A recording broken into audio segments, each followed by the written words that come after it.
Today we had Karla Pound. She's a Nat Geo explorer. Is that what you call it? Explorer? Expeditionist. Travelled all around Australia, travelled all around the world. Recently just on the latest season of Alone, which is coming out soon, and went into basically what that journey consists of and the stories along the way, Papua New Guinea and whatnot. Yeah, talked about going on a huge race across the sea for, was it 6 weeks? We talked about her new, what's the truck called? It's a ex-army Unimog. Yeah, an ex-army Unimog. One of the most interesting podcasts, like a female bow hunter, hunts her own food, travels the world, like just a powerful woman. So it was an amazing podcast. Yeah, tune in. Yeah, and like starting an own female bow hunting sort of community thing coming in the future. That's going to be really cool for the ladies. So check out for that. Yeah, far out, we get some cool people on, eh?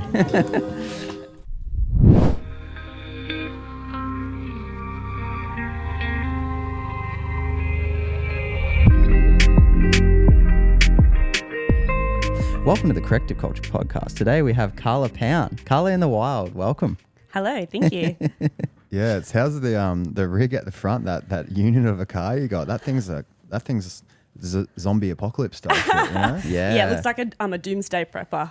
It's a 1983 ex-army Unimog. It is a absolute tank. It's a weapon. So I've only had it recently last few months, but it's my home on wheels and it will go absolutely anywhere. Really? So you'll drive across Australia with that thing? Yeah, that's the long-term plan. So with my work, I work overseas and I do like 6 weeks on and then a month off. So the plan is just to, every time I have a chunk of time off, is just travel another part of Australia. So I've already sort of circumnavigated Australia before in my previous four-wheel drive, but not quite as badass as this in the Unimog, so I'm keen to do it again. Yeah, you could just go through the middle. Hey, like, what are you thinking? Actually, I don't like to make too much of a plan. Like, I just like to wing it and go off people's recommendations. And I just want to take my time. Like, the first time I did a big road trip through Outback Australia, I was on a bit of a time push and, you know, I did 12,000 kilometres in 6 weeks, which was amazing. And we crossed the Simpson Desert and we did lots of the Outback. But it was hoofing along. I really just want to take my time. And you kind of have to, eh? And that's the thing is when you go and you stop into a place and you spend some time there, my biggest advice to people is go have a chat to the old bloke sitting in the bar that's missing half his teeth and buy him a schooner and just have a yarn to him because you will get to know the best characters from Outback Australia. And then they'll let you know the secret spots. Like there's always an amazing waterfall or a hike or a cave system or something that the tourists don't know about. So really take your time and find out about these secret places because we have an incredible country and we're so lucky that we have access to it. But most people haven't seen their own backyard. Yeah. Like COVID was kind of silver lining that people started to travel through Australia because they had no option. They couldn't go overseas. But our country is wicked. Like there is so much out there and such diversity in environment as well. So if you haven't done it, get out there. Yeah, I haven't seen, you've seen a fair bit of it, eh? Like the Kimberley in particular. You've got to do the Kimberley. I've never done that. And I was watching Malcolm Douglas, been watching a lot of Malcolm Douglas up there. I was like, that's the spot. I mean, I've done the bottom of Australia like 10 times. Yeah. And I love it. And it's so cool. And like you said, you meet the craziest characters. Like, and the Kimberley is just so untouched. Like through my work, I travel the world. I see some amazing places and I feel a bit spoiled, but I'm kind of like a been there, done that kind of person. The Kimberley just has me back time and time and time again. I never get sick of it.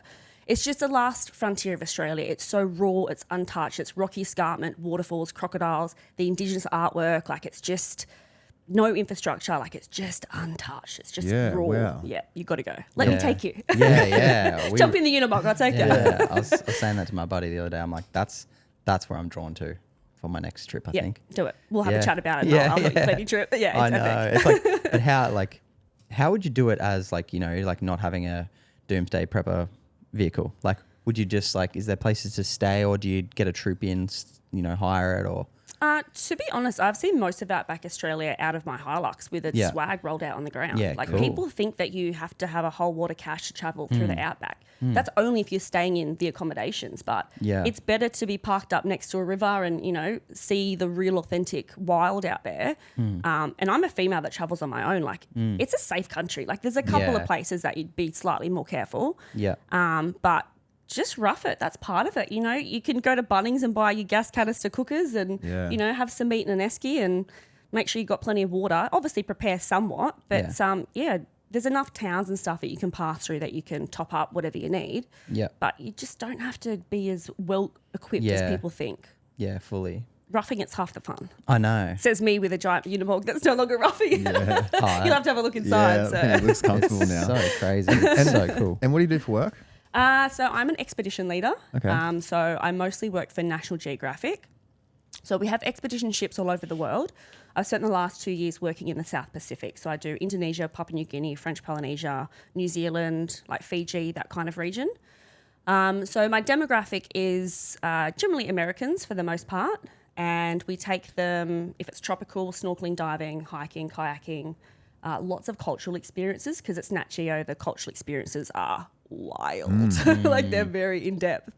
Some of them are quite confronting, like it might be animal sacrifices or, you know, young teenage boys being circumcised and stuff where a lot of the guests won't participate, and that's fine. That's their choice.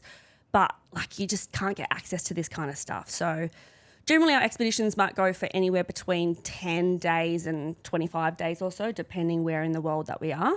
And I've got about anywhere between 60 and 90 guests on board. And then I've got a team of naturalists. So we have like geologists and botanists and ornithologists and all the agists, and they do lectures on board as well. So it's like an educational expedition. So we go out adventuring during the day, we return to the ship of an afternoon, and then the ship relocates and they wake up in this new beautiful location and we do it all again somewhere else. Sort of like a more of a tribal cruise. Yeah, look, it's high end. It's high end tourism. So it's still very flash and comfortable with nice food and wine and cheese and the whole shebang. So it's such a flip because when I'm at work, I'm very well looked after. I don't cook, I don't clean, I don't do anything. You know, I stay in a guest cabin. It's lovely and I'm very appreciative. But it's why I really like to come back to Australia and disconnect. And I just go out on my own and just get back into raw nature, and that kind of balances me out because it's a little bit too much for me. I couldn't live that way full term. No. I do enjoy it though. It is a nice little change to be spoiled. Yeah, for sure. And where'd you grow up? Sydney, actually. Yeah, which doesn't feel like it's part of who I am at all. I always felt like I was a country kid born in the city. Okay. And I was always into wildlife, so I studied zoology when I first left school, and I worked at the Australian Reptile Park just north of Sydney on the Central Coast. I was there for 5 years and just fell in love with reptiles. I was that weird girl that had 27 pet snakes and frogs and turtles. And a frilled neck lizard used to sit on my shoulder, and I used to take a snake to school with me inside my school dress, and I don't know how my parents put up with me. That's so but good. My dad was really supportive, and he knew that was what I loved, and I thought that's what I was going to do forever was zookeeping. But then my life took a weird turn. So it was 2012. I'm 22, I think, and I was doing this big road trip around Outback, Australia, and I was supposed to be moving to Cairns to be a supervisor of a zoo up there. So young 22-year-old me, it was a massive step up. It was a great thing for me to be doing. And when I was on this road trip with some of my best mates, we were in Uluru, Ayers Rock, and we did a sunrise camel tour. And I got chit-chatting to the owner of the camel farm, and he offered me a job on the spot to be a camelier. And I was like, move to the desert, work with camels. I can't think of a reason to say no. So I drove to Cairns. I said thank you, but no thank you to the zoo, turned around, went back to Uluru. And that just totally changed my path. That was my introduction into tour guiding. But it was Indigenous culture that I really dove into there. There was this guy, his name was Frog. He was from Mudajulu, which is the community behind the rock. And his name was Frog because he was a shit runner but a great swimmer. So everyone called him Frog. And we're at the camel farm one day and he's pointing to these pigeons on the ground. He's like, Carla, they're good eating. I was like, oh yeah? And this is like fresh out of Sydney me, like I've got no idea. And he's like, you fatten them up for a little while and then we'll eat them. I was like, righto. And they were like feeding on the seeds of the hay and stuff that we're feeding to the camels. So I just collected a whole bunch of more seeds and I'm fattening them up over a couple of weeks. And then I was like, okay, I'm going to try and catch these birds. So I thought back to a little trap that my nana taught me when I was about, 8 or so. There was a mouse in her garden years ago in her veggie patch. So just a really simple trap. It was actually out of the pool scoop with a little piece of wood and a rope. And she had a piece of bread with vanilla essence in it to attract the mouse. And then little 8-year-old me sitting on the balcony patiently waiting for this mouse to come along. He yanked the rope and it caught the mouse. So I just used the same concept for these birds. I went down to the local tip and I got some material. And because I was, with the Indigenous fella, it was all fine having these native birds. So I trapped them and I called him. I was like, Frog, I've got like 6 birds, come round. Wow. So he came over and we plucked them and we dressed them, and he brought a kangaroo tail as well. And we, dug a hole in the ground and made a fire and cooked underground. And I was just like, this is what I want to do now. So that really got me into bush tucker and wild bush foods. And yeah, that was that led me into my next position was in the Kimberley as a ranger, taking people out on bush tucker tours. And then, it's kind of just rolled on from there. So What did the pigeon taste like? amazing. I mean, it's a red meat, which I didn't know. Oh, That okay. pigeon, I opened it and I was like, dude, it's not cooked. He's like, no, red meat. So Yeah, like duck. yeah. Really nice. Little bit sort of, I don't like the term gamey because I don't really taste that gamey flavour so much, but it's just a tougher meat, I guess. Yeah. But no, it was great. It was good. Happily eat it again for sure. Wow. Yeah. Okay. And you said, what was Papua New Guinea like? You know, because my mum's from Papua New Guinea and I've never been there. She always saying, "Oh, she'd love to show it to me one day," but you know, you hear how dangerous it is, right? So, what's your experience with it? Look, because of the way that we travel and having a large ship, and we, very particular of where we can go with permits, and we need to plan things ahead of time. So, and we're not going to take our guests anywhere that's dangerous. However, late last year, we went to a place called the Asmat, which is actually West Papua. And we knew that we were going to go visit a village, but we knew nothing else of it. And we get the guests out and about in Zodiac, like a little rubber boat. We stick 10 people in and we cruise up rivers and creeks and stuff. So there's about 10 of these boats in the water and we're cruising up, just looking. We're cruising maybe in half an hour or so. And all of a sudden in the distance we hear, hoo, hoo, hoo. And we're all looking around like, what the freaking hell is this? Then 400 men come out down this river in these canoes, paddling, dressed up in like war get-up. Their clothes were, and I use the term clothes very loosely, some kind of bodily covering was like the fur from tree kangaroos, and it was like cassowary feather head pieces. Wow. And we didn't really know what was going on. Like, is this organised? Is this not organised? We weren't quite sure. But to see these men come out, and I'll have to show you the videos, it was just insane. And they all just completely circled us, and then they ended up kind of chasing us down into their village. And we're still at this stage, like, we think this is supposed to be happening. We're not really sure. And then we get to the village, and there's probably another 200 women there. And, they've got no tops on. They've just got their grass skirts and all the paintings, and they're all just chanting and dancing. And me and my staff are just looking at each other like is this for real? Like, it was just, these tribes, they still... I'm pretty sure they still partake in cannibalism. Like they're completely secluded from the rest of the world. There is nothing whatsoever of modern life for them. And it was just eye-opening, and it's so nice to see that, tribes are still doing that. We know they're like that over in Africa, but, certainly here, not in Australia, but Papua New Guinea is so close to home, like they are wild. Yeah. Like truly wild. And to see these guys or whatever, and you smile at them and they just look straight through you like they want to eat you. Really? It's intimidating. It was full on. So, and then a lot of the stuff that we do is just, hiking through the jungles, looking for different species of birds and photography trips and stuff like that as well. So, get over there. It's incredible. And in that experience, though, like, were you like talking to them or like what, you know what I mean? What came from that? Like, did you stay in that tribe that night? Like, or? No, because we always return back to the ship of a night time. But again, they don't speak in English. Yeah. But it's amazing how you can communicate over the world with smiles and hugs and stuff like that. So towards the end, they started to, simmer down. Yeah. And then they had some artifacts and stuff that they were showcasing for us. And because I'm a bow hunter, I love primitive weapons. And they typically have a few things like for the guests to purchase. And for me, they feel a bit touristy. Like I'm not somebody to buy souvenirs. But I always like to look around at the elders out the back and see what weapons they have. And I found this bloke with this massive big spear. And I found another dude with a bow and arrow. So I went and found one guy that spoke the language. And I was like, I want that.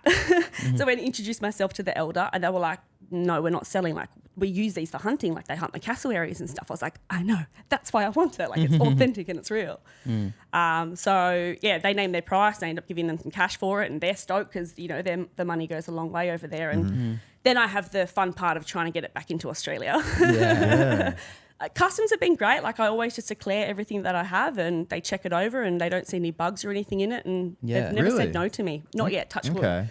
I've brought a lot of stuff back. So, it's just really cool. Because we got heaps of the masks back home. And Mum's like, you pretty well can't get these anymore. That's what we thought, but I guess you can, right? I think it just depends on what the wood is, if it has holes in it, if there's any signs of any insects inside of it whatsoever. Old as wood, so they check it over and then you can pay for them to be treated if you want to as well. But I've never had to. They just go, yep, she's sweet, you're all good.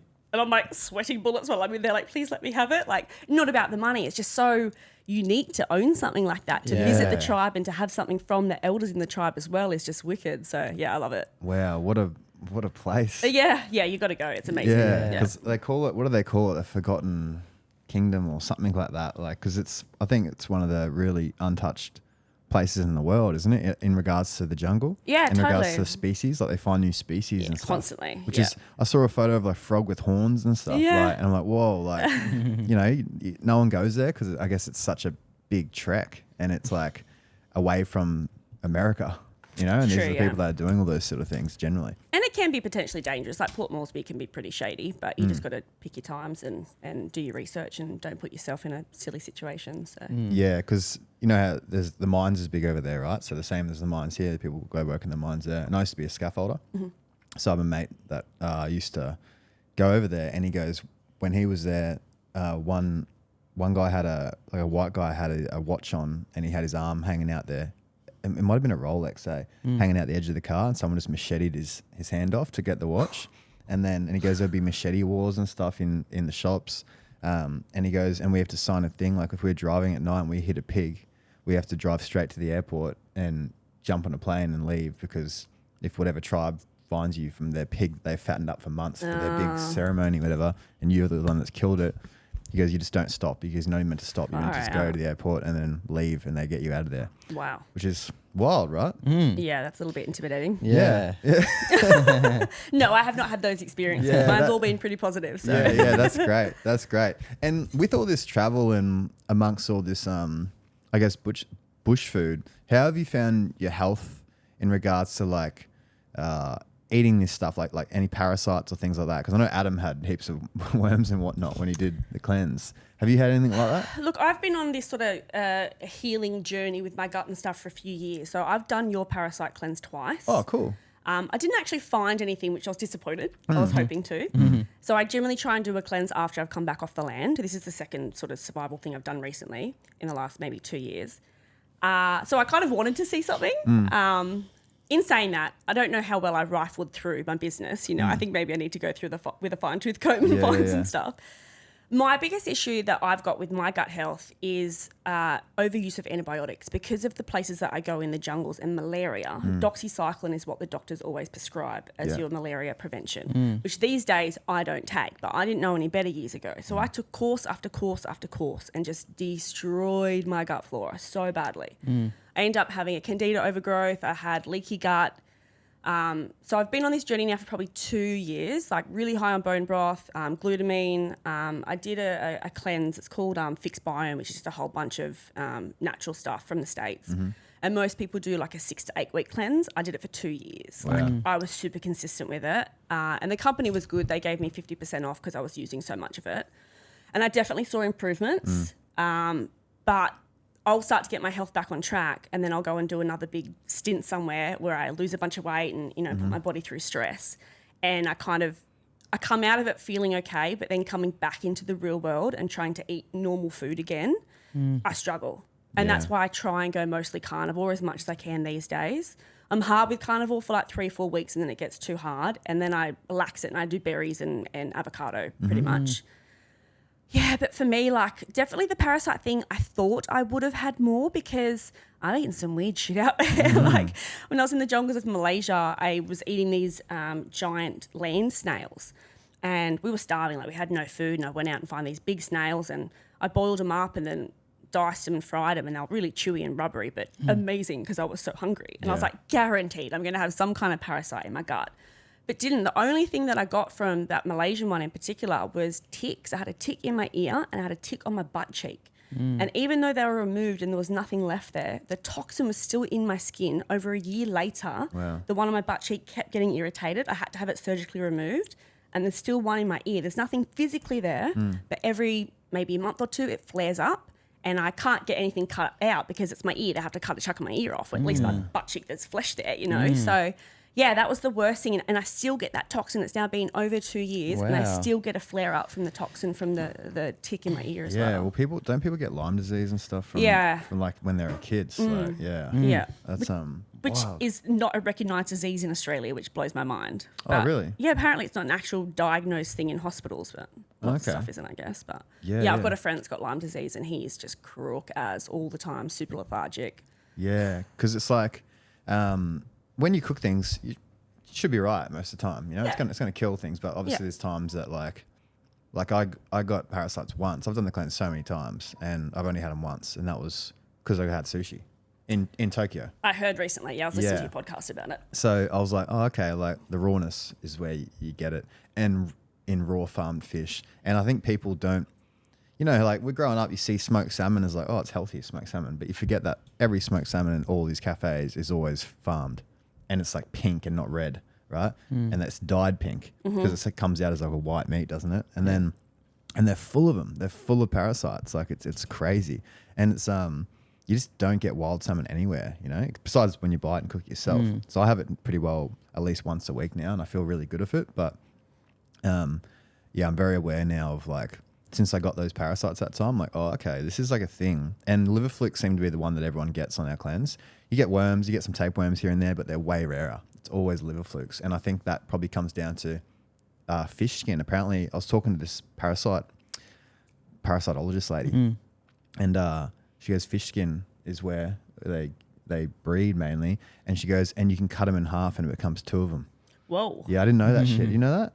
Yeah, No. you cut it and it like grows and that. And that's why there's so many of them, man. Yeah. It's like the Wow. fucking Hydra of Hercules. You know, when you cut its head off and it's like, it just grows back. yeah, yeah. And it's so true what you said about the salmon. Like I used to eat heaps of salmon and not really knowing too much about the way that it looked or its texture, its colour.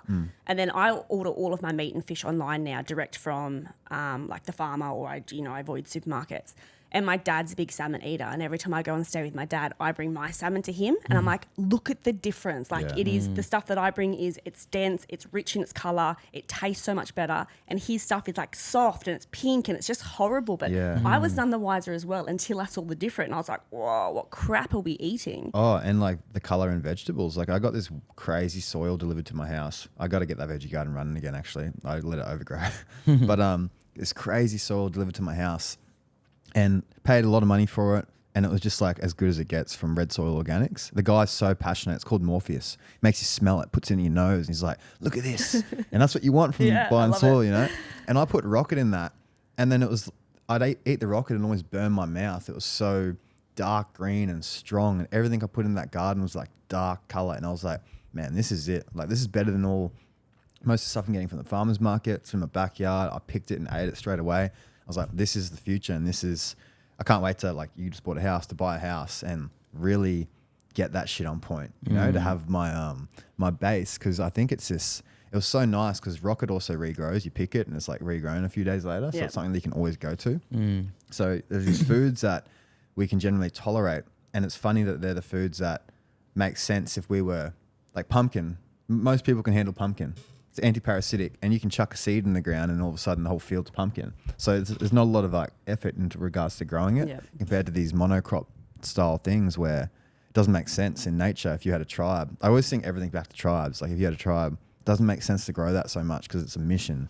It takes all this water, you know, and it's it just, you know, if you think about a pineapple, it takes fucking like 3 years, 2 to 3 years to grow a pineapple. Does it? Shut Yeah. up. I did not know that. Crazy. So, Wow. and then we can just go get one from $3 from the local. And then like I appreciate pineapple now. I'm like, whoa, this is a 2 to 3 year thing grown under fucking starlight, and the magic of the universe, you know, is into this pineapple, and we can get it for $3. Like, so yeah, maybe I'll grow a pineapple one day just so I have that and out of that soil and see what it turns Yeah. into, like the juiciest pineapple ever. But this is the thing with veggies and stuff. We eat so wrong. We need to do what the Indigenous people do. And what is in season, you get a gutful. You eat it while it's plentiful, and then you don't touch it for the rest of the year. Yeah. The fact that we eat stuff that's been gas ripened, it's sat on the shelf for months and months and months, has no nutrients in it whatsoever. Why? It's ridiculous. Like even when stuff is in season, if you are going to go to Woolies or whatever, if that's where you have to shop, just get what's in season and avoid everything else. Yeah. Like, Yeah, it's that's nature's way of rotating your Right, food. exactly. Right? That way you get the right nutrients. And I mean, you just got to listen to your body. Like, I'm huge on that. I'm massive on red meat right now. All I want to do is eat red meat. But 2 years ago, all I wanted was fish. Really? So I just listened to my body. And now 100%. I barely touch fish at all. Like, it's all just red meat. I don't really want chicken either. I just want red meat all the time, every day. Yeah, I do that every day. If I did it right now, I was thinking about it this morning. I was like, I was gonna have oysters, but then I had oysters a few days ago, and I was like, I don't really feel like oysters because they're so nutrient dense. And someone will hear that and think, oh yeah, oysters are the second most nutrient dense food in the world. They cover your zinc, selenium, B12, all this sort of stuff. I'll have them every day. But then you will get intolerant to oysters and your body becomes sick of them. You know, we're about to release an oyster product from Tasmanian oysters, which is grown in the ocean, like wild oysters, which is so hard to do, right? And it costs us a lot of money. But I'll even tell people when you get our capsules, you don't have this shit every day. Even the liver ones, you don't have it every single day. Like, try this one, eating liver every day. You listen to your body, you know, every 3-4 days, whatever it may be, just connect to that. And plus then it's cheaper. You don't have to get a subscription for every month sort of vibe. And I think the only thing every day, I believe, is water.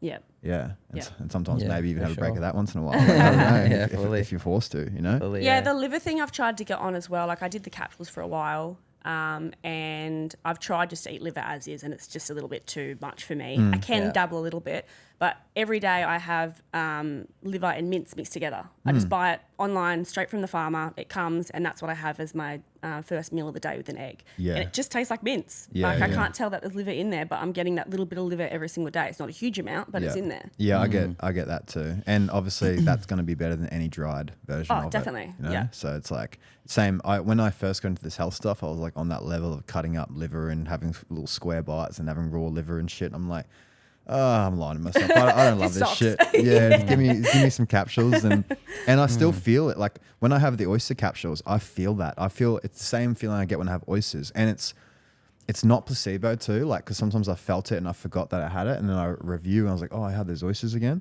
So I really do. It's better than nothing, but I really I believe in that. And I was reading up on evolution recently, and there's even theories that our brain grew from meat, but also from shellfish was a huge thing apparently, because all these cultures had shellfish or some sort of oystery like thing in there, whether it be in a river or ocean, wherever they lived. Everyone lived near water. That was a part of most cultures' diet in some sense, and they reckon that's a huge thing for getting that DHA, getting that selenium, that zinc, like really boosted nutrients, because they found stacks of oyster shells from like back when we were like Homo erectus, you know what I mean? Like running down animals and whatnot. So it makes sense, you know, it really makes sense. That's why I'm such a big thing of oysters. 100%. Like, when I'm up in the Kimberley or even through the Northern Territory, there's shell middens everywhere. Like, shells, literally Really? billions of them everywhere. Where you can see that's an occupational site. They'll come together. It might be under a cave, and there's just shells all over the ground from them just foraging, bringing them back, and having their big cook up. So Yeah, wow. absolutely huge. Yeah, wow.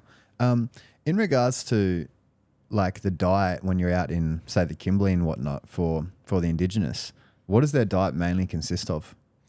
I guess it depends where in the Kimberley you are. If you're coastal Kimberley, then it's going to be a lot of fish, a huge amount of fish that they'll be consuming. Goannas, definitely, Yeah. turtles, freshwater turtles.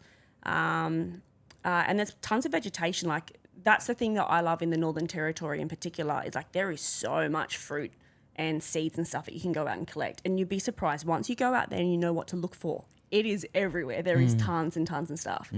You know, and people don't realise the nutritional content of these things. Like, we have terminalia, which is the kakadu plum. It has 50 times the vitamin C of an orange, and it's this tiny little piece of fruit. Yeah.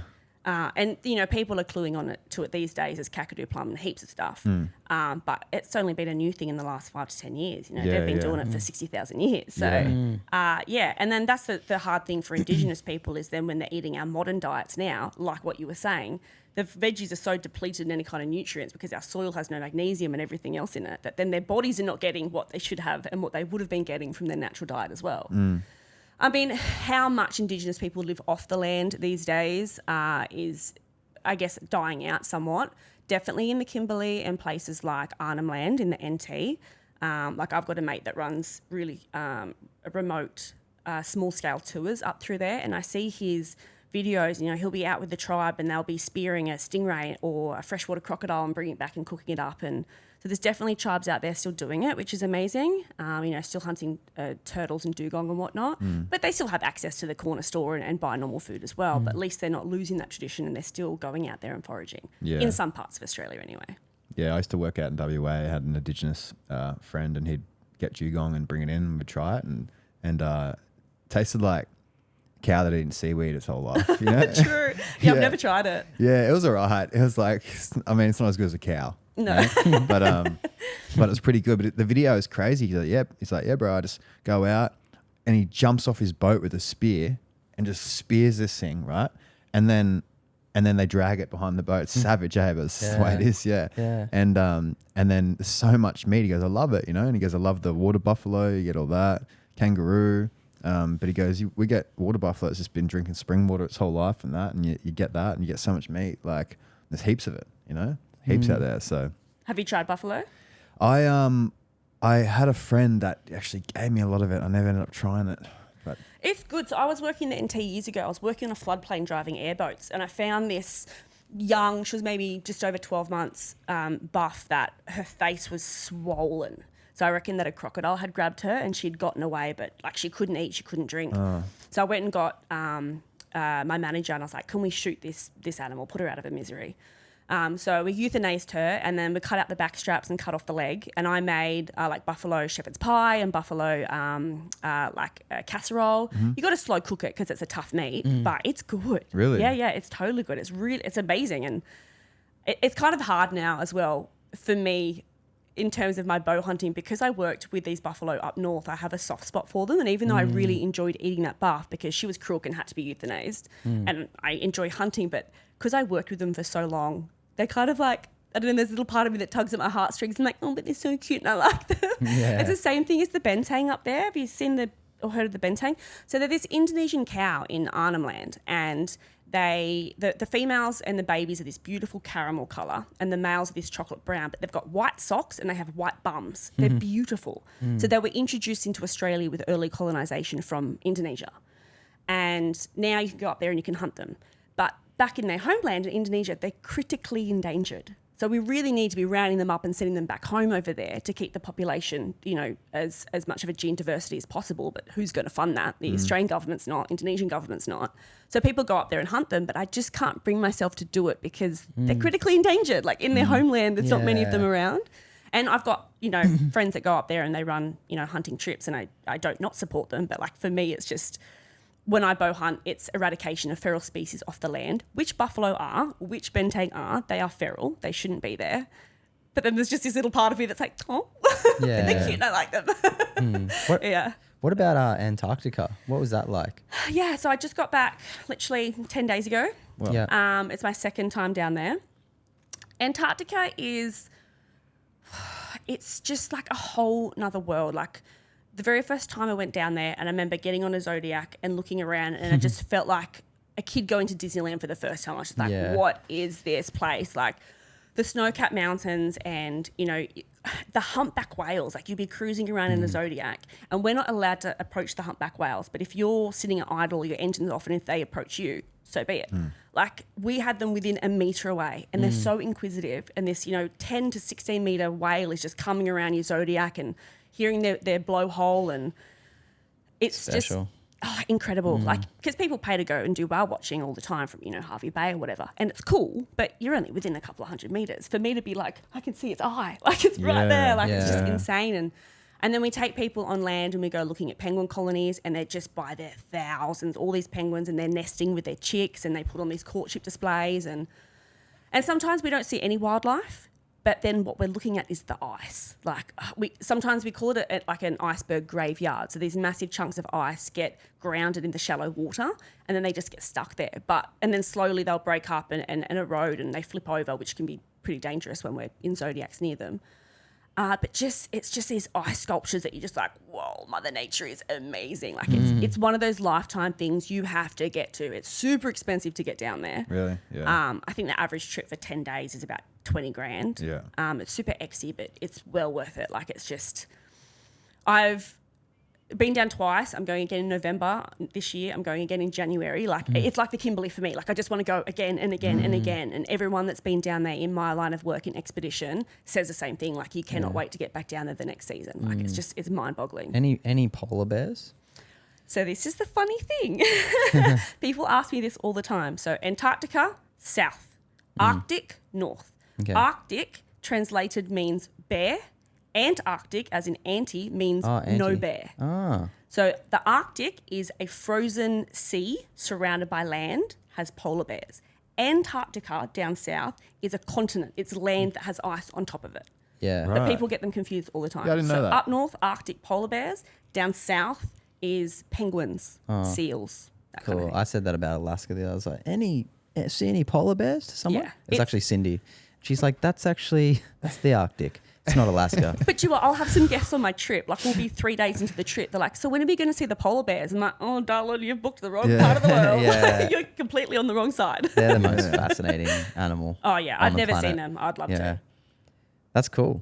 That's cool. So what's new for you? Like what do you got planned now? You're home, you're here. Like where are you tracking right now? So I'm heading down to Victoria. I've got a couple of months off from expeditions. I'm going to stay in Australia and use the Unimog and actually use it what it's intended for, not just me being overseas all the time.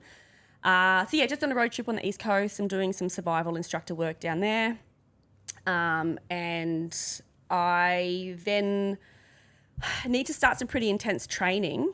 Me and 3 of my girlfriends are rowing across the Atlantic Ocean.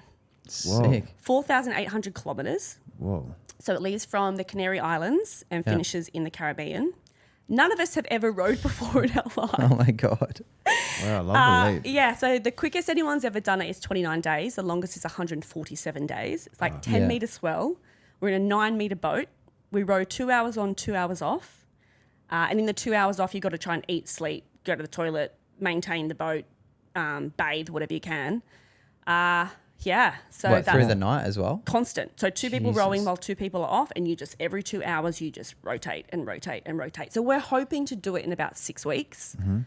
6 weeks of rowing. Correct. I'm gonna have these big buff So shoulders. let me just work this out. So Wow. it's in a rowboat, right? Yeah. And so fuck, that's kind That's of fucking wild. that's Yeah. We all work on the ocean. Like we all met in Airlie Beach 10 years ago working on boats together. So we're all skippers of some capacity. So we've got the ocean part fine. The physical rowing, we've never done. So it's a race. It's on every single year. Yeah. It starts in December every year. so And there's people doing it with you. it's unsupported. So it's not like the Sydney to Hobart where there's boats following you. So it's just you and your rowboat. But there's roughly 40 boats go at a time. Yeah. But it's staggered. So some people do it solo and you can have up to teams of 5. So we're a team of 4. And I think they leave every couple of hours. Yeah. But once you're out there being such a big ocean, you don't know where anyone is. Like you can't see them. Like you're just Yeah. completely split up. So we have to have, I think it's 5 weeks worth of food on board. The water is desal. We have a little desal maker on board the ship. Well, not ship, boat. It's 9 meters. It's hardly a ship. Yeah. So, and they warn you that if you get into strife, it could be 5-6 days before a boat can get out to you if you Wow. need, help. So we have to Wow. go through some pretty vigorous training. There's certain courses and stuff that we have to do. What about shelter? Do you have shelter? So on each side of the little rowboat is a tiny little cabin, if you will, and you sleep like fetal position. Try to sleep while it's rocking around in 10 metre swell. Oh my God. It's not going to be nice. It's going to be horrible. That sounds like hell. Yeah, my friend Charlie, she called me and told me about it because she had a friend that did it a few years ago. She worked on super yachts. And I was like, to be honest, Charlie, that sounds terrible. And she goes, you, Karla Pound, turning down a challenge. I was like, sign me up. You got me. Oh my God. So we're in our fundraising stage right now. So we've got, we just hit about 56,000, I think, that Cool. we've got so far. Nice. We need about 150 to 200,000. Yeah. But the good thing is at the end of the race, we sell the boat and that money goes to charity. So we're Cool. supporting children's hospitals. Nice. So it's just an amazing thing for us to do Yeah. ourselves, but then to be able to give back as well, which is a win-win. So, that's kind of, it's not until December next year, but we need to learn to row just Yeah, quietly. for sure. Yeah. So you had a friend that did it. I don't know him personally. So Okay. it's just one of my girlfriends, my chick mates I used to work with, she knows the guy that had done it previously. And then we started doing research and, then now we're signed up. So we're called the Atlantic Waterbirds. And that's going to be my next big major thing. And I mean, a lot of people that have done it previously, they're like ultra marathon runners and stuff. Like they've got that mental capacity, and this will be the first big, crazy test. I mean, I've done other things that test me, but this is a big physical one that, will be interesting to see how it And goes. there's no stopping anywhere along the way. It's just out in the ocean for 6 weeks. So minimum. I reckon I'm going to lose all my muscles in my legs. I'm going to have these big, tanky arms from just Yeah. rowing constantly. So it's about 6 weeks of just Wow. rowing and rowing That sounds and rowing. wild. Yeah, that's like That sounds like torture. that's something. Yeah, but that's what's fun about it, Yeah. push your boundaries, see what you can really do. Yeah. I respect it for sure. Yeah, and Maybe respect it on the other side once I've done it, not beforehand. I'm just talking about it right now. Yeah, for sure. and I try and imagine the first time you see that dock. Oh, Where you're like, that's it. it's going to be euphoric, like Like- that feeling of touching land. Oh, Yeah. you'll cry for Oh, sure. 100%, 100%. Like, Yeah, that's like a crazy. Someone gets lost out at sea for 6 week type shit. And like yeah. the what's the soccer thing called? Wilson. Oh, Yeah, yeah. Castaway. It is the Castaway. Yeah. Like that. That's amazing. Yeah, that's going to be the probably the most intense thing done in your life. I'm assuming so. And that's going to be such a an experience. Like no matter what man you look at, he's going to be like, holy shit, you're a solid as. Like I got to step up to your game now. You know what I mean? Like I saw Dad Brockman's documentary the other day, and that was pretty cool. The one, have you watched that? no. Watching, yeah, he's running across Australia, man. It's like the first day he does so much elevation, he didn't really prepare for it. Yeah. But man, it's so funny. Me and my mate Jai were just laughing. Like he burnt his feet on the ground walking to the surf, and he's got like a couple of blisters on his feet. Oh. And we're sitting on the couch. He's like, I can't go to jiu-jitsu. And I was like, dude, we just watched Ned Brockman run across Australia. Like he could barely walk. He's Yeah. like, you're going to train. Like what? Yeah. Ned We got it Brockman's so wild. cushy. I haven't seen the documentary, but I listened to his audiobook. Yeah. Just the pain that he pushes through, like the things that he did to his body is just insane. And I actually like to listen to him and people like David Goggins and stuff when I'm like Yeah. running, because I hate running and I'm trying to get good at running. Yeah. And just when I feel Yeah. like quitting, I'm like, think about Ned Brockman with his broken shins and everything you put up with. I'm like, you're just a bit tired, Carla. Just keep pushing. Don't be soft. But yeah, it's wild what these people push their bodies through. Like, Dude, Yeah. I'd love to get Ned Brockman on the podcast, but I'd also love to talk to him about his diet. Like it's out of control. Like he's just meat pieing it, right? chocolate milk, I thought that lollies. was bizarre. That's what he was eating on the run, was just The meat whole pies thing. and lollies. Yeah. Yeah, I think it's because it is really behind in regards to nutrition in sport. It really is, because what hasn't come in yet, it's going to give them the energy for run, right? Because it's going to be quick sugar, and they talk about that. But it's also inflammation. Yeah. And inflammation is also energy, and that's taxing, and that's Yeah. swelling in joints. That's all these sort of things that they're not even crossing their mind with that. You know what I mean? And it's not like I remember when we said it to Keith Barr, I was like, what about like Izzy Adesanya before his fight as like ice cream after his weigh-in or some shit. And he's like, yeah, it's like a mental thing, it's obviously get some ice cream. I was like, a mental thing? Like we just did a camp for fucking 8 weeks. Like I'm sure you can last one more day without having ice cream. Like it's, if they're already that strong, it doesn't need to be just get the taste that helps a bit of dopamine. Like you can make honey and shit taste really good. Yeah, for Like there's all sure. these things that you can do it well. Yeah, But health. I think it's just uneducation. Like they're not educated on what is going to fuel them correctly. yeah. And it's not even like, because I've been there and you're just like, oh yeah, I'll just have a pizza now because I'm going to run tomorrow, or I'll Yeah. just have the carbs. And it's like, and you believe that that's what's going to help you, but then your lower back flares up and your ankles flare up. Well, look at Mark Minicello. Yeah. Do you know who Mark Minicello is? No. You know the Minicello brothers are like rugby league guys. Oh, yeah. Yeah. Well, Mark's a Czech practitioner now. He's a friend of ours, and he played rugby in England until he's like late 30s. Like, man, he goes, I was fine, and he goes, but he's been on this path for a long time, like organic food and that. And he goes, all these younger guys were just dropping around me because they're thinking like that. They're thinking about the energy, but they're forgetting. Like they're thinking about the energy as if you're putting like a fuel in the car, but I'm thinking about that, but also like your engine oil and The your, maintenance. the maintenance, like Yeah. all that, the Yeah. joints, the car falling apart, and you can be full of fuel if your fucking suspension doesn't work. You know what I mean? So, so it's like it's that, and I think once you know it, once you feel it, and you know it. And then it's very hard for these other people to talk you out of things that you're like, you're trying to tell me my own body. You're trying to like, it's night and day, and it's so undeniable. It's like telling me the sky isn't blue. Like it's, what was that? Well, I perception? wanted to try the Brockman milk the other day. I was up at RTH7 and I looked at what's in it and I'm just like, can't drink it. Oh, I didn't know there was a Brockman milk. What? It's sick. It's like the design's good. It's awesome, but it's just like full of shit. Okay. It's just like preservatives, color, sugar. Just it's terrible. Yeah, But- it's like all the shit's out there that these people have it too, so they don't even like look at Prime Energy drink, man. Yeah. You know, if you really think about that, they probably don't think it's evil because they would drink it. Hmm. If we were to do something like that, my soul would start burning. 100%. Yeah. You know, because I'm like, oh, I'm poisoning all these kids for money. Yeah. You know, but they wouldn't see that. They think, oh, I'm drinking this shit anyway. You know, so Yeah, it's like, yeah. like all these people that if they're not, it's like back when I sold drugs. Like I went to prison for selling drugs when I was younger. Heroin. No, not heroin. But I didn't feel guilty about that or anything, and I still don't because I was taking them all. So it was the same love I had for myself was for others. So I didn't feel, and there was adults buying it off me, you know. So it was like that was what I was doing to myself. So I didn't see it as something. But if it's different, like if I didn't have it, I know it's poisoning everyone, and then I'm still doing it. That's when it's like it hit you differently, you know. Yeah.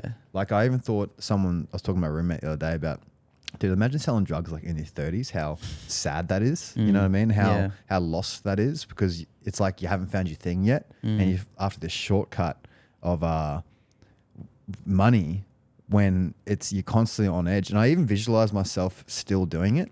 And I felt the anxiety. I felt that like levelness that's always there, you know. I still drive around. I know there's a cop over there. There's a cop there. Like I still check my rearview mirror. There's an Orion. That's probably a D-cart. Like all these things still. And I still have nightmares all the time that I'm in prison. I wouldn't call them nightmares anymore. They're just like, why am I in prison? And then I watched, it's crazy. I watched this doco the other day of El Salvador prison, this new prison. I'm going to send it to you. And if you haven't watched this, guys, go on YouTube and watch like El Salvador prison. It's this new prison there. It's the biggest prison in the world. It's like a farm chicken pen, right? I've seen it. Yeah, You I saw it saw the it? other day. Just a short of it. I just saw they're like layered up. They're stacked. Like they're. It's like these cages, but it's like a modern one. Like it's sort of a modern prison, but it's this concrete slab. And they're in 80-man units that are cages. But they never leave it, and there's no sunlight, and the sunlight's sort of coming through some sort of shade, you know. So there's never direct sunlight. They never get to see the direct sunlight. They're all fed a vegan diet. None of them get meat. What? And there's one toilet in the unit and one sort of water puddle that they all fill out the bucket and drink water with. Oh, wow. And they all look fucking broken. And there's no crime in there because it's so locked down. So the LED lights are on all day and all night. So there's no change of that, man. Dude. And rough. it's the worst prison I've ever seen, right? And they're all full MS-13, like gangster as fuck, like just crazy. And they all look broken. There'll be no crime. He goes, we've never had anyone do nothing here, basically, because they can't. Like they're constantly eyes on them, you know. Is it just locked down? Just locked down all the time, right? I think they get 1 hour of yard time a week, but the yard is just the concrete slab in front of the cage where they get to do some push-ups and whatnot. What the hell? So the El Salvador president went hard on it and said, we're going to make this so bad that they won't do it. And I thought about it, man. I thought, man, if that was the Australian prison system, I wouldn't do shit. Like, Totally. it actually would snap me into line because I thought about that. I was like, that's proper trauma. Like prison here is chill. I could watch TV. I was writing poetry at night. I was playing cards with the boys. You can work, you can get educated. You can. Yeah, I mean, I wish I did a bit of that, but I didn't. I learned how to weld skip bins and I read some books and whatnot. But I now look back on it like, oh, there's a lot of time there I could have really leveled up, you know. So for anyone listening that's probably going to get locked up soon, make sure you use that time wisely, right? But it's even that. I still have some dreams about it, you know. But if I came out of something like that, you'd almost fucking never be the same, hey. And they all look vegan. Because they are vegan, and they all have that color, how they're all a bit pale and whatnot. I think because of the sun, anemic, like the darkness under their eyes. And this guy walking through there, he's like, I looked in their eyes, and they all just look like broken men, you know. And I was like, God. And I watched this other one. This guy went to North Korea. Oh yeah, and he got locked up, 15 years for taking down a sign. No, this is a vlogger that led into North Korea. Oh. So the North Koreans are showing them around North Korea. That's somewhere you want to go, wild, eh? And they go to a school there, and there was all these school children, and they're like, our wise leader Kim Jong-un says this and blah, blah, blah. They're not allowed to own property. The government all owns property. They give them property. It's proper like, whoa, this is... And I saw these little girls in the class that he was talking to, which obviously they would have been vetted before to be able to talk to him. So they were like, our wise leader Kim Jong-un... All the kids' songs are about how he's God, basically, right? And I could see the the truth. I could see the youthfulness in them. I could see the human spark in those little girls. I felt sorry for them because I was like, they just want to, like, you see, they want to be free. They want to do this, but they're so locked in. They can't leave the country. They can't call out of the country. And I'm like, that's one of those things where you think about one day that country will change in regards to the universe. There'll be a war. They'll be involved. And then that country will be set free. And I know that, it's I like, feel like that's what we're going to start doing with corrective culture. Like, start to just create like a big cult. Just like, just streets and just like, you can't call out. You know, it's just organic food. Yeah. There's the statues of us. Yeah. I love it. And it'd probably run really smoothly too.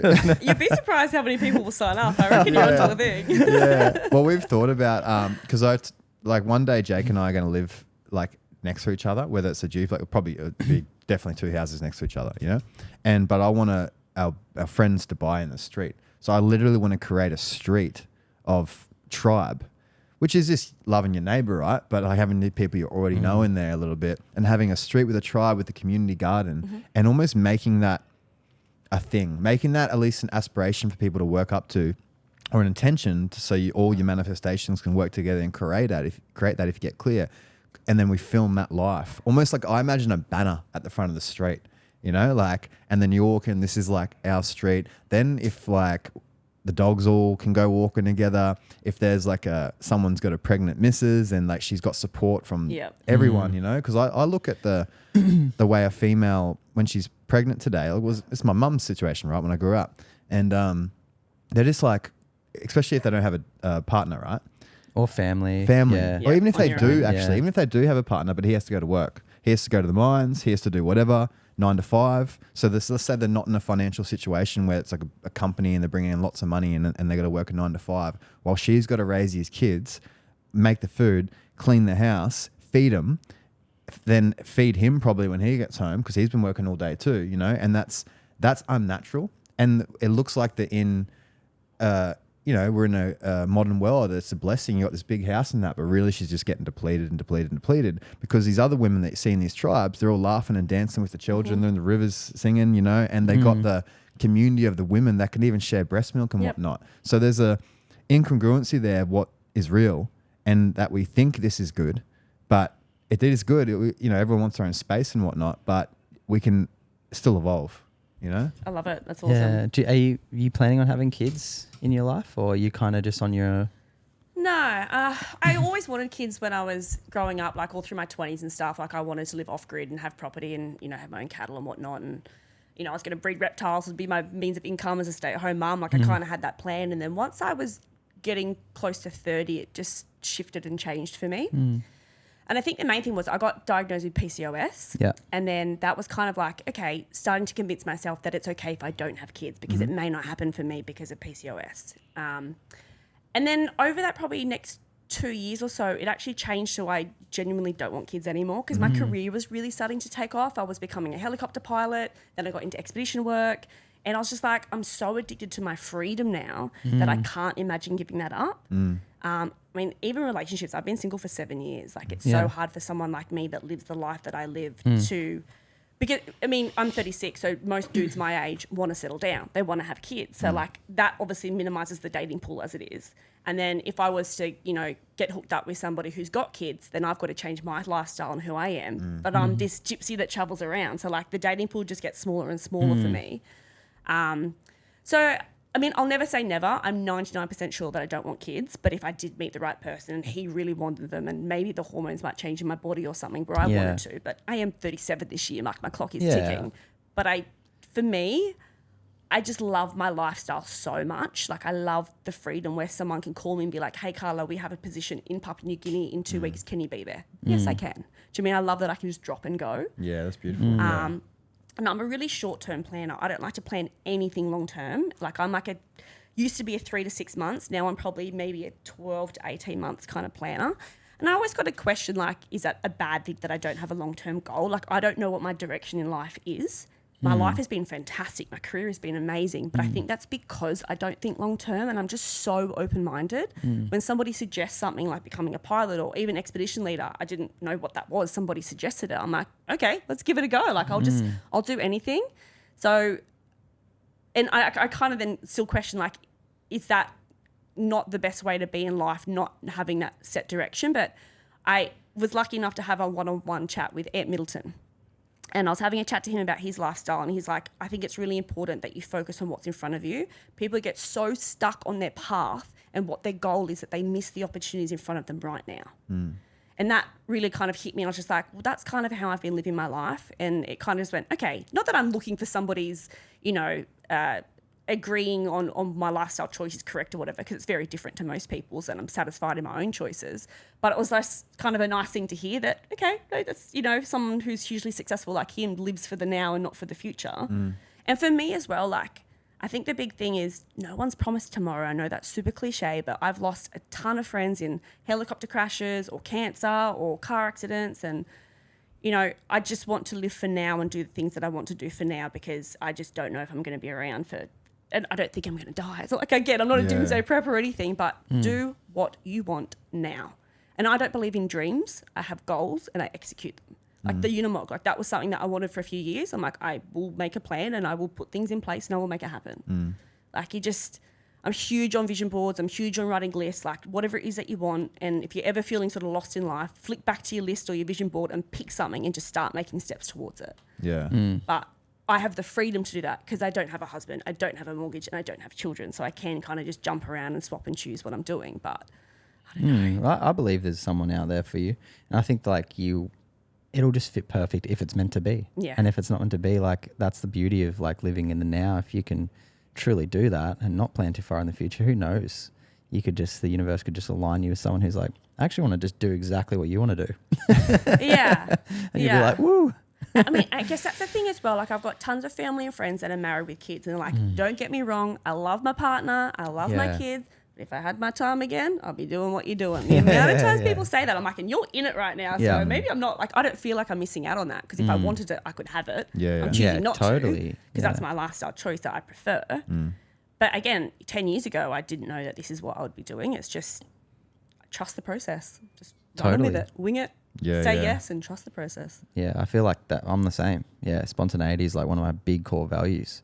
And when I don't have it, I'm like, I feel stuck and trapped and my freedom's gone. So it's like putting that in. Like, even I was thinking about it the other day, I'm like, I need to just get up every day and do something different, no matter what that is. Like, even if it's like not going to the coffee shop and then making coffee at home, or doing something different. And it's changed me. Like, it changes the way you do things by just like, okay, I'll go down to this part of the beach instead of that part.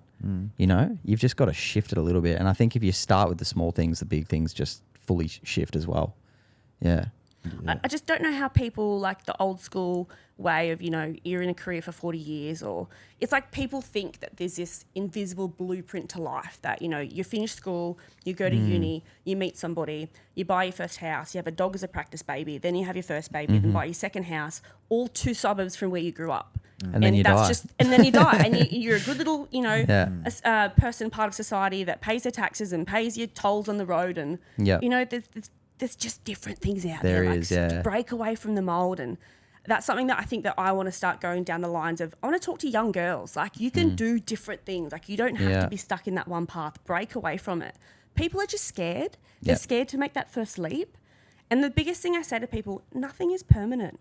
If you're thinking that you don't like your job, or, you want to get out of that town, just go move somewhere. It doesn't have to be forever. It can be for 3 months, 6 months. Don't put a time limit on it. Just go and try it. Like, don't burn your bridges. Leave your work in the right way. You pack up and do things in the right way where you're leaving. Just give something else a go. And if it doesn't work out, you can turn around and go home. Your job will be there, or something similar. You can always turn back. Pretty much guarantee you're not going to. It'll just, and at the very, very least, like, I've taken jobs on, I've moved interstate, packed everything up, and the job didn't turn out to be what I thought it was. After 2 weeks, I'm like, not for me. But I met new people. It was networking. It led to another job. I made a new best friend. Just learned something about myself. You'll always get something positive out of it. Just do it. Nothing's permanent. Just give it a crack. Yeah. I'm probably too far the other way, because I do everything. I'm like, next, what's the next adventure? But just... But what would you say you're being led by?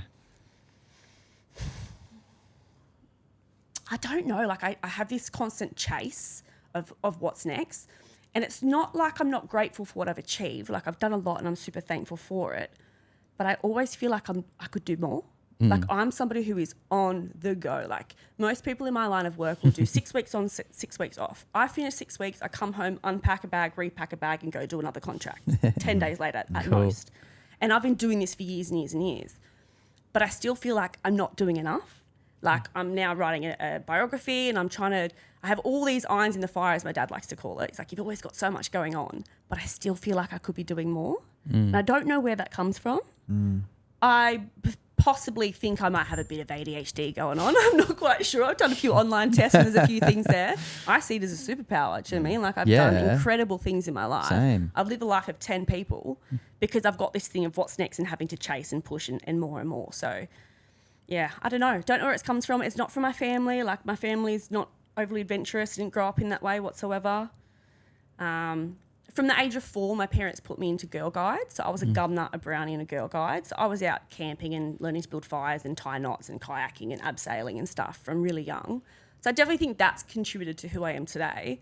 But this constant chase of adventure and the next thing and the next thing, I don't know. Yeah, it's built fun, in. though. It's built in. It's like it's just there. Yeah, that's awesome. Yeah, especially like, because we won't go into it, but how you're on the next season of Alone.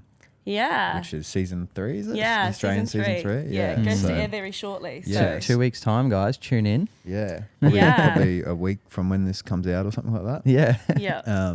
And yeah, I love that show. So I can't wait to, like, now that I know you on it, I can't wait to watch it. It makes it better, eh? Yeah, like, oh, look at this. Like, she's catching a fish. Like, oh, Alone's just become so popular because it's real. Like, unlike other reality TV shows that are a bit staged and, like, they can change the narrative the way that production teams, like, Alone is just you. There is no camera crew. You film what you want to film, which is pretty much everything. You have to document everything. Yeah. It is raw. It is vulnerable. Like, there's parts of me that people are going to see that's like, whoa, didn't even know Carla had that in her kind of thing, you know? So, and that's a scary thing for me too, because I've kind of got this outdoor tough girl persona crap.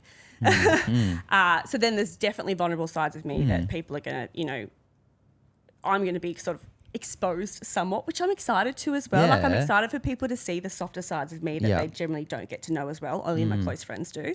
But that's why people like Alone, because it's real. It's you out there, toughing it out.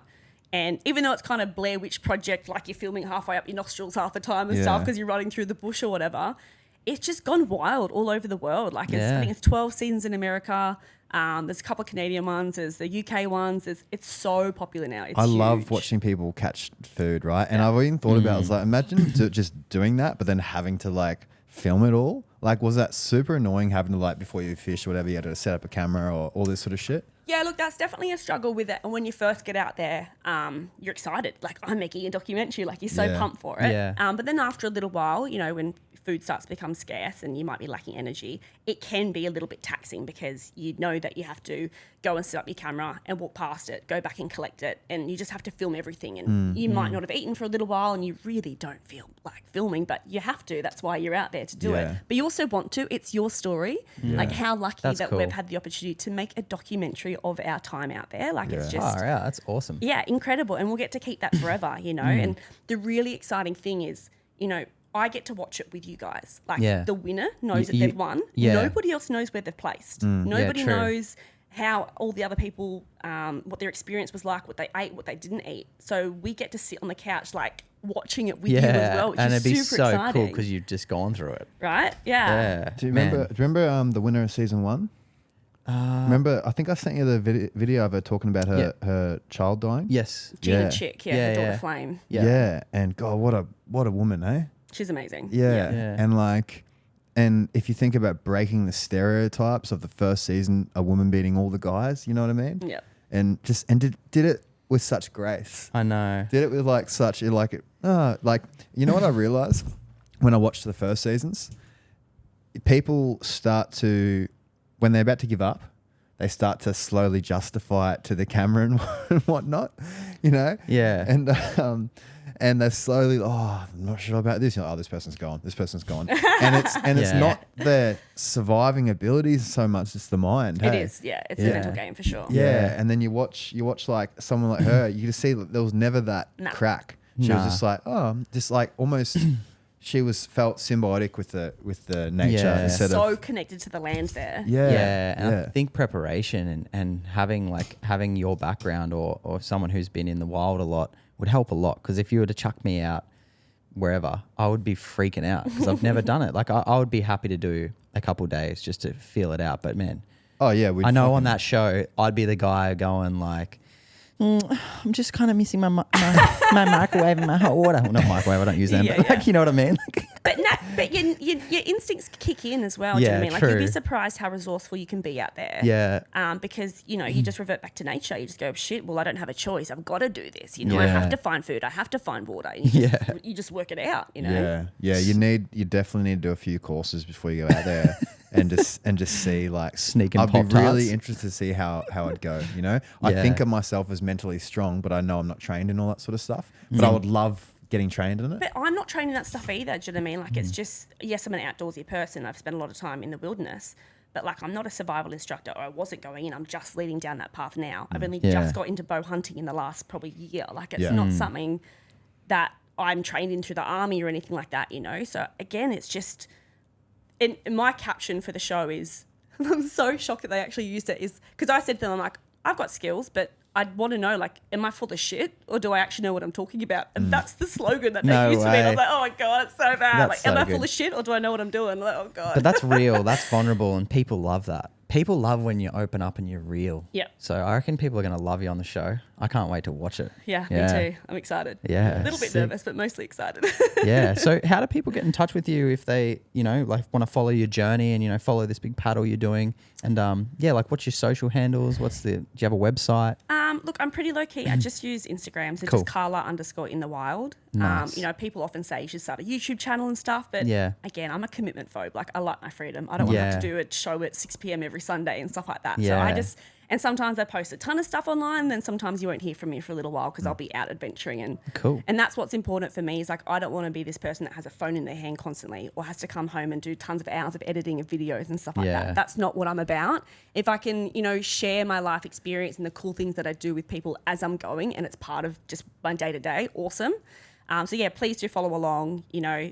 I'm excited for what may come. I think I'm going to start leading more into the path of survival instructor, and I'm running these female bow hunting retreats in Australia and New Zealand now as well. So me and a couple of girls just went to New Zealand. We had 2 Aussies, 2 Kiwis and 2 US chicks. And we flew into the South Island, got a helicopter up into the mountains and camped out for a few nights chasing chamois. Sick. So there's these American girls that I've met recently, and they do heaps of stuff in America. It's called Her Outdoor Journey, and they're a bunch of women that come together, and it might be fly fishing or mountain bike riding or bow hunting or whatever. It's just a chance for women to come together in a safe space and learn these cool outdoor skills that unless you've got friends or a partner that does it, how do you get into these things? Yeah. That's what they do over there, and they want to start bringing it to Australia. So me and my friend Sarah have started Collective Pursuit, which is an Australian female bow hunting retreat kind of a thing. So we started them in the Hunter Valley. It's all very early days. Pretty much the chicks will come in. The first day we just do basic archery training and practice because sometimes they've never touched a bow before. Then the second day they will shadow another chick while she is hunting. And then the third day it's her turn. And then we take them up into the mountains. Cool. And the property generally we have access to pigs, goats and deer. Generally goats are the easiest thing to go for if it's your first hunt. Yeah. And then once she has a kill, then we bring it back and we teach them how to dress it and we cook it up and we all have this beautiful meal on the last night together. So the first time I did it, because I knew I wanted to get into bow hunting, and I reached out to people like Adam Kavanagh because he, was hunting, and I didn't know how to do it as a female as well. I'm like, is there any chicks that bow hunt in Australia? And there just really isn't. Yeah. And if they do, it's with their partners. So then through this fella, Nick Morton in the Hunter Valley, he got me onto Sarah, this American chick. And I just went out with them and went hunting for the weekend. And she's like, do you want to team up? Like, you do survival aspect. Like when we bring that meat back, then you teach them to do fire by friction to start the fire for us to cook the goat that we just went out and hunted. And the first time I went out with her and got my first kill, I was just like, oh, this is amazing. Like it felt so liberating that I could actually do this. Like I can live off the land wholly and solely. Like I know I can go fishing. I know I can go collect, bush tucker, but to actually know that I can go out there and stalk an animal, and bow hunting is hard. Like you need to have a good fitness level. Like you need to get, as a new bow hunter, you're within 10, 15 meters of that animal. To watch their behavior and know what the wind is doing and to sneak up on them and get close enough to have an accurate shot that's humane it's tough. And it just makes it so much more rewarding. Like, Oh, yeah. rifle hunting, sure, like I kind of think it's sort of cheating a bit. Like, yes, it takes skill for your aim, but you're 200 meters out. Like, It's definitely cheating. it's yeah. totally, Yeah. thank you. Yeah, it's definitely totally Yeah. cheating. It's like, it's not even cool. Bow hunting is just like next level. Like, Yeah. you've got to get into it. Yeah, Like- my friends, I got a recurve bow, and my friend goes hunting all the time. He gets deer and goats and whatnot. It's so funny.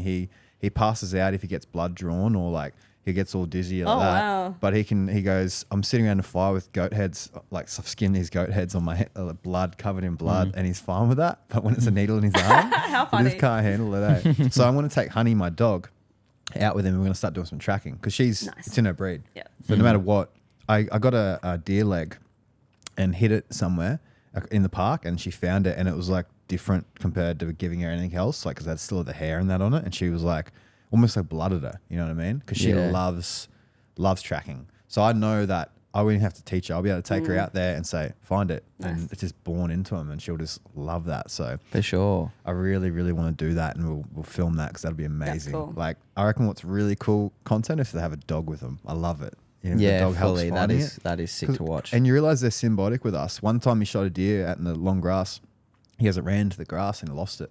And he goes, rattled him. But he goes, fuck, if I had a dog, we would have Yeah. eaten, you know? So obviously the soil ate it. But still, he goes, like, it was still, if I had a dog, man. Yeah, it would have hurt. You killed something that you can't eat. And Yeah. Yeah. Yeah. Yeah. That's not something I'm about at all. Like, it's Nah. always so you can bring it home. Don't waste anything. Yeah. 100%, yeah. This So- is the hard thing though, like with bow hunting, and particularly for me because I am a wildlife person and I work for National Geographic. Like, I've lost a ton of followers and stuff from getting into bow hunting, and I sort of explain to people why I hunt, what my purpose is.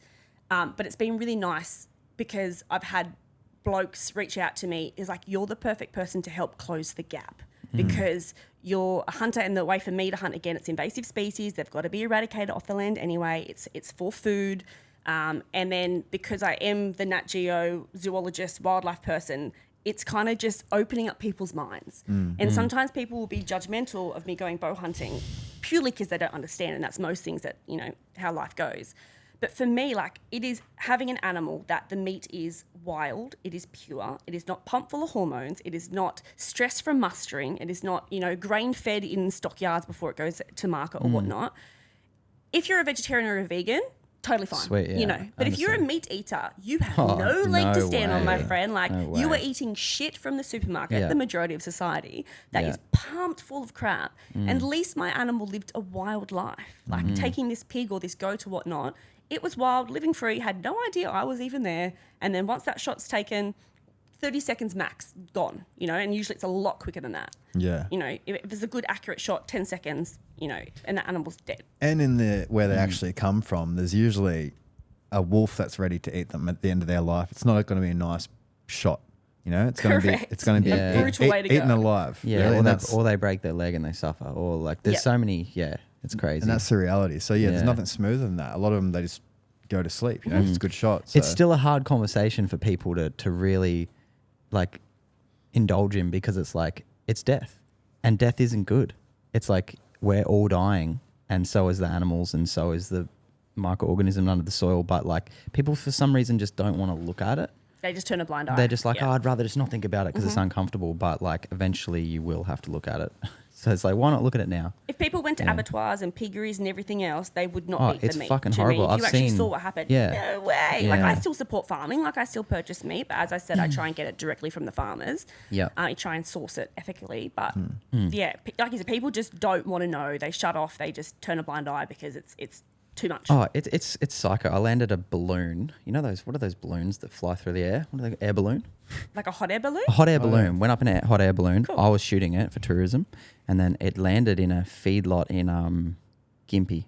And to get in there to get the balloon out, it was so dark, man. We're in an abattoir, but Okay. there's like huge sheds, man, and these poor cattle, they're just Really? in grain feeding. It was a dark feeling, yeah. And I just couldn't believe it. I was just like, man, I've never eaten Cole's meat. I'd never. Yeah, it's It's dark. It's like it's murder yeah, in the most cruel way, you know. yeah, it's crazy that still happens. Well, they're right? just fattened. They're sitting there, little tiny thing. They're just fattened and then killed, and then you eat them, and it's just consuming. But yeah, I know it's like it's still a hard conversation to have. But I fully respect someone who bow hunts their food. How could you not? Right? Yeah. It's a no-brainer to me. Yeah, me too. Me It's too. getting rid of an invasive species. It's helping the environment. Like in Queensland alone, we have over 2 million feral pigs. Like it is huge, the feral pig issue that we have here. And you got to be careful the pigs they eat in Australia, where you get them from with disease and whatnot.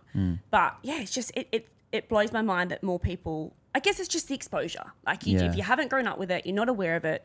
You don't know any different. You just accept that you get in your car, drive to the supermarket, buy your meat, and that's how it's done. Like you don't know any different. Work but your job, pay your taxes, just be just a try good. to have these conversations and create that awareness. I and know. Just get people to think. Be a bigger. good little boy or girl. Exactly. It's all Do your awareness. algebra. It's like Exactly. everything's awareness, because sometimes you think of democracy. I was thinking about this the other day, democracy, and how, you think, oh, okay, no matter what this situation is, I wish we could just have like a phone. We all vote for it as a country. You know what I mean? But that's not the answer too, because mob mentality is its own thing, and most people, it's not everyone's leaders. Most aren't. So there's going to be a negative choice made if the whole mob chooses it. You know what I mean? Yeah, I do. Yeah. There's always going to be leaders amongst that can see the right answer, but there's people that are emotional. There's people more in like guys more in their feminine energy and whatnot. Generally, if they're making the choice, generally making emotional choices more so. Like they're not thinking logic, not thinking how do we survive. you know? And so it's not. I sometimes think like, fuck, everyone can't have a vote sometimes, but I know, but then the people saying, well, why are you the one to have the vote, not them? Like, I don't know the answer to that. Yeah. But I can see some people, I look at some people and I'm like, fuck, if this person was to lead a tribe, fuck, we'd all be dead. I literally think that all the time, like this person's emotional. They can, I told you about recently, someone said something about, he didn't like what this person, so it was someone that was an expert in this field, right? But he didn't like what this person said about something else. So he therefore was like, nah, fuck, that guy's a fucking idiot, rah, rah. And I was like, that's the same thing of saying an electrician comes to your house and he says, I believe in thee, they, thems, and I believe that there's 20 genders or whatever, whatever the thing that you disagree with is. So you don't listen to them about how to connect the light to your roof. That's a huge thing that people do. They have this disconnect of like, you throw out everything when this person's an expert in this at you. Like there's always going to be different opinions, but people are emotional, and that's an emotional trait that they're not seeing through the logic. And so don't worry about what he thinks about fucking whatever that. Just listen to him about this. I know. Well, it's like Rudolf Steiner was a vegetarian. Yeah. And I'm not a vegetarian. Exactly. And we love his stuff. I think that he's done more for the world than most people. So it's like, well, I'm just going to shun everything he says because he's a vegetarian. Yeah. Like, and I actually listen to it. I'm like, if your soul says you should go vegetarian, you should go vegetarian. Dude, the story of Paul Chek. Paul Chek has 2 wives, right? So a lot of people will hate that. Paul Chek, he'll talk about God or something, and they say an atheist or whatever. They hate that. But then they won't listen to him about rehabbing a cervical disc bulge. Yeah. When he's done, you know what I mean? Yeah, like yeah, it's he's like probably the there's most a versed in it out of there's anyone like on the planet. there's all these little things that you don't have to be a cult follower of the person. You just take what you want and leave what you don't want, and that's evolution. Yep. And that's what we're all meant to do, really. Yep. Just cherry pick the stuff that suits you. For Yeah, sure. yeah. And my biases. But yeah, nah. Well, anyway, thanks for coming on. Yeah. What a great chat. And I really look forward to seeing the new season of Alone. What date's that launching again? March 26 on SBS. March 26 on SBS. Love that. And if you're back up here after it's finished, we'd love to have you on again. For sure. So we can go deep. We'll do a deep dive into it if you're allowed to. Yeah. That'd be sick. And if you do any survival courses up on the sunny coast or anything, or Southeast Queensland, Yeah, cool, for sure. we'll put it out there. Yeah, So- we'd love to get behind it and also do it. Yeah, I'd love you too. Yeah, Hell yeah. that'd be great. All right, thanks for Thank coming you on. so much for your Pleasure. time. Thanks, guys. Bye.